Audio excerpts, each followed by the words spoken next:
Afatul ilmi nisyanul amal. Amal itu bukan hanya amal zahir. Amal yang paling mahal itu amal qalbu. Dan amal qalbu itu adalah ketulusan. Wa ma umiru illa liya'budullaha mukhlishina lahu.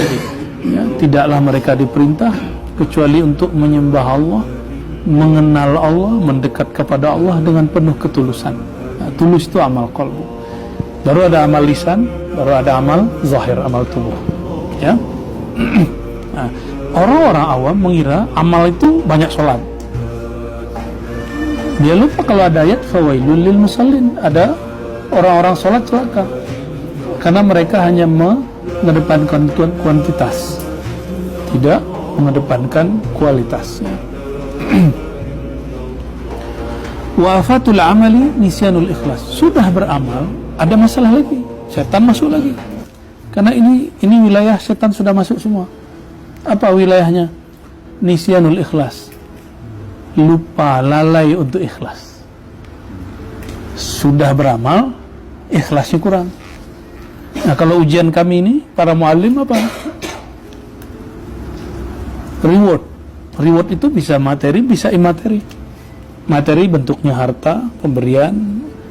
Yang tidak materi, bentuknya penghargaan. Dihargai, dihormati. Ya. Kalau jadi yang merusak kami ini merasa kurang dihormati. Itu kami itu ya. Itu curhat saya maksudnya. Benar Bu ya? Sahih enggak? Ya. Itu hijabnya para muallim. Sedikit tersinggung, tidak mau lagi gitu ya. Hati-hati kita di situ. Wa afatul ikhlas. Sudah ikhlas, ada lagi celahnya.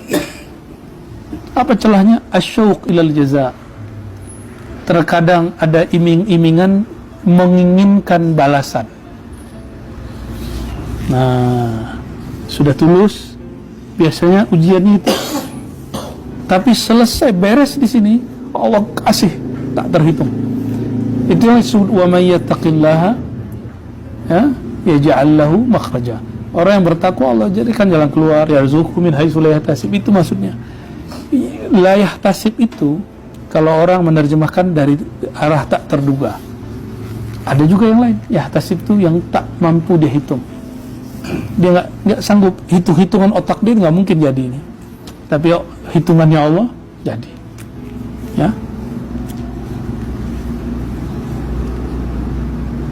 Tapi orang awam baca ayat ini yang terbayang duit.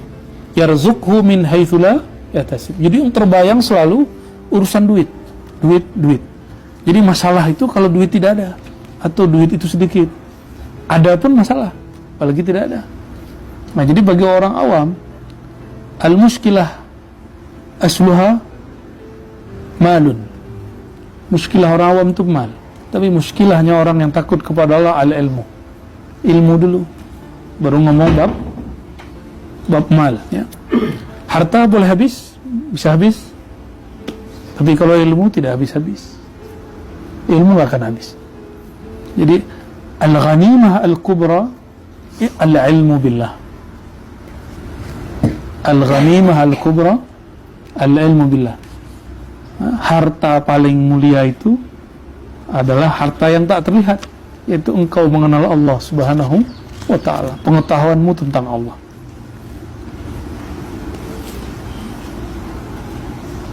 Walikulli sahibi wasfin afatun min jinsi wasfih.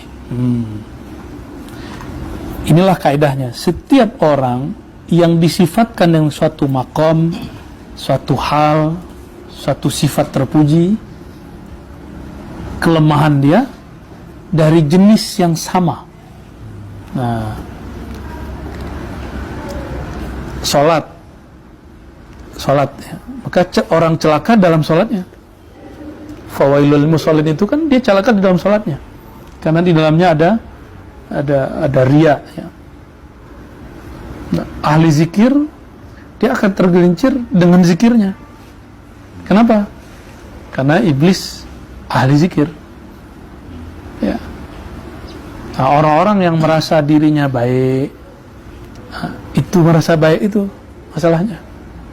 Merasa baik itu nggak baik.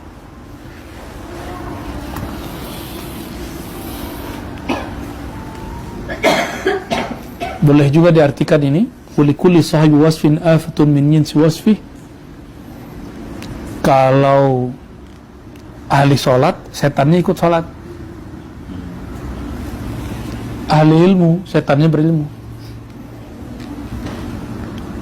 Ahli jihad, setannya ikut jihad. Makanya coba lihat orang-orang kalau sudah salah berjihad, jadi sumber kejahatan. Ya, bukan mujahid, mau jahat jadinya.